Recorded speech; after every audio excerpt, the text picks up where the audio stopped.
Some slimy salesman is trying to convince you that a whole life insurance policy is the path to wealth and a secret of the ultra rich. Prepare to find out what's really going on with whole life insurance and their shady salesmen. So what the hell is whole life insurance? I'm going to give you the 3 main characteristics, and then I'm going to rip it all apart, revealing the truth behind their exaggerated claims. You'll also find out what you should do with your money instead of buying this crap. Number 1, whole life insurance is a lifelong benefit. You've probably heard of term life insurance. You make a small monthly payment, and you would get a death benefit, for example, $1 million if you die. But typically, that policy ends at a certain age, maybe like 50. That's why it's cheap. With a whole life insurance policy, your $1 million policy never ends. If you die in the first week you have it, or at 90 years old, you still get the $1 million payout. Hell yeah, that sounds attractive, right? It's actually not. We'll get to why later. Number 2, whole life builds a cash value that you can borrow against. The salesmen like this one. It sounds sexy. This unique feature allows you to take loans from the money that is accumulated in your policy instead of using a bank. This is sometimes referred to as infinite banking or be your own bank, and it sounds attractive, right? It isn't, and I'm going to tell you why. And number 3, the cash value of a whole life insurance policy grows over time. These whole life insurance policies usually predict the cash value you are accumulating will grow on average at 4% a year. This seems pretty nice in light of all the other benefits. But it isn't. It's actually a really bad investment, and we're going to get into it right now. Let's start dissecting this and get to the truth behind the lies these salesmen are telling you. Remember, number 1, whole life insurance has a lifelong benefit, right? And supposedly this is better than term life insurance that might end at a younger age, like 50. Here's the problem. You pay extra money for whole life insurance to last that long. You pay a lot more. Let's say you're a healthy 30-year-old male non-smoker. You want $1 million life insurance policy that lasts until you're 60. You'll pay $60 a month for that. That's nothing. And it'll cover you in case you die while you're young. It'll help your family get by without you. I guess that's kind of morbid. If you want a whole life policy, also for $1 million, it doesn't end at 60. You get paid when you die, no matter how old. That's nice, right? Yeah, but it's pretty fucking expensive. You'll pay $920 a month. Okay. $60 for term insurance, $920 for whole life. That's 15 times more. These numbers come off the Aflac website. You can Google it yourself. It's totally absurd to pay 15 times more, $920 a month, to have life insurance available if you die past the age of 60. And I'll show you why this is a horrible idea. What if instead of funding a whole life policy, you simply bought the cheaper term policy and invested the $920 a month yourself in a retirement or brokerage account that you controlled? Here's what would happen. See, the problem with whole life is this. It's a complicated and expensive solution to a problem that actually has a much simpler and less expensive answer. It's commonly accepted that money invested in the S&P 500 index over the long term grows at 8% a year on average. I've done exactly this myself throughout my life, and I've done better than this in my accounts over the last 25 years.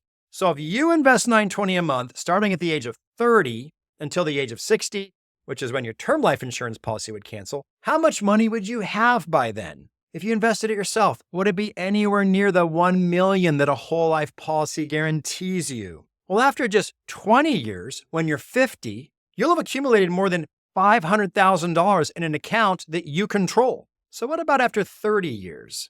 If you were to take the money that you would have invested in your whole life policy, invested it yourself from the age of 30 to 60, after those 30 years, you would have, drum roll please, that's a really bad drum roll, $1.3 million. It will have grown to $1.3 million and change, and you don't need to die to have it. It's already yours. It's been yours all along. It's been growing and compounding in your account the entire time. It doesn't belong to an insurance company until you die. It belongs to you right now. But the whole life policy will pay you $1 million if you die at the age of 80, right? How much money would be in your account if you just invested it yourself until 80 and didn't even bother with whole life? Is it a lot more than $1 million? Hell yeah, it is. $7.3 million, and you don't have to die to get it. So if you live that long, the whole life insurance company makes out pretty damn well, doesn't it? They only pay you $1 million. You could have made $6 million more had you invested the money yourself. And that's exactly what the insurance company did with your money. The whole life insurance company will make that difference as their profit. Pretty damn nice, right? Why the massive difference? Easy. Whole life insurance is a huge moneymaker. for the companies that sell it, and for the salesmen involved that look like this guy. No offense. On top of that absurdly massive gap, it has massively high commissions. Most sources I checked said the commissions on a whole life insurance policy was the equivalent of 1 year of premiums. In the case of what we're talking about today, that would be an $11,000 commissions. Damn, I'm in the wrong business. Why am I trying to help you guys out? I should be selling whole life insurance. Also, the cash value that you're accumulating doesn't grow at the 8% like it would if you invested it yourself. It does grow some. It'll be about half that, maybe 4%. This 4% you're getting doesn't really start happening until many, many years, maybe 10 or 15 years into paying your policy. The policy is actually negative for a long time because of all the commissions and various other fees. In fact, here's one of the biggest scams involving whole life: the damn fees. It's actually kind of impossible to get a clear picture of what the fees and commissions and payout actually are for a whole life insurance policy. I challenge you to find an example of a whole life insurance illustration that clearly details the costs, similar to a way a mutual fund has to tell you the expense ratio, sales commission, other fees. They're just not transparent, probably by design, which makes it impossible to understand what you're truly paying for and what you're actually getting. Remember the cash value I was talking about?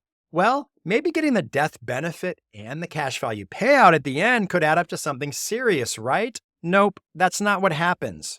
The cash value that you keep hearing about disappears into the insurance company's pockets when you die, and your family only gets the death benefit. If you have an outstanding loan at this point, it'll just get subtracted from your death benefit. But wait, the whole life insurance salesman wants to remind you, you can still borrow against your whole life insurance policy's cash value. You can be your own bank. Isn't that awesome? Don't you want to stick it to the evil banks? Stick it to the man? I don't need you. I don't know. I think I'd rather have several $1 million in my bank accounts that I control and I have access to, and I'll just go to the bank if and when I need a loan. I'll be getting the best rates because I have a massive net worth. Banks will be beating down my door and buying me steak dinners. And this loan that you're supposedly taking from yourself, it isn't interest-free. You're paying an interest rate to the insurance company for the privilege of borrowing your own money. That's kind of effed up. Look, if you are a whole life insurance salesman, you might want to stop watching right now. I'm just going to keep trashing you guys. I'm sorry. I kind of feel bad. It's just really easy. Oh, wait, your whole life insurance salesman is back. He wants to try to convince you one more time. He wanted me to mention that these whole life insurance policies are a secret of the ultra rich they don't want you to know about. Billionaires and even banks use this tool to build generational wealth. Don't you want to do the same? Well, there is some truth to this. It's true that billionaires and banks sometimes use these policies, but let me tell you why. It's because they already have lots of investments that could potentially make more money. These billionaires maxed out their IRAs, maxed out 401ks. They have real estate investments. They have businesses. They have all these superior investments to a whole life policy. They invest in whole life because they're happy to have a small percentage of their money, making 3 or 4% on average, as a diversification to their investments that make more, but might be more volatile in the short term. But you're not in the same position.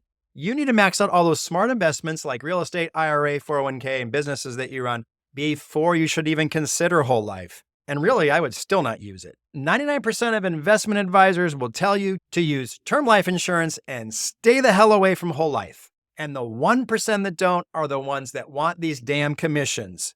I'm not going to blame them. I'd want them too. If you're still not convinced, would the fact that 80% of people who purchase a whole life insurance policy surrender it prior to death concern you? What does that mean? They basically changed their mind and canceled the policy. It's kind of like a mortgage. You have to pay large payments to keep it going. And some people either realize it's not worth it or can't afford it. When you surrender it, there are penalties. It can also sometimes create a taxable event. It's kind of like trying to get out of that 1-year gym membership you're not going to use anymore, except 100 times more expensive. Oh, there's a lot more crap, but you get the point, and I'm just too lazy to keep going. So if you sell whole life insurance, I can only imagine how pissed off you are. It's nothing personal. You'll still find suckers out there. Not everyone's going to watch this video. What have I got now, like 100 views? Finally? To everybody else, what do you think of whole life insurance and the information I gave you in this video? Let me hear it in the comments. This is Rich Carey from Rich on Money, signing off.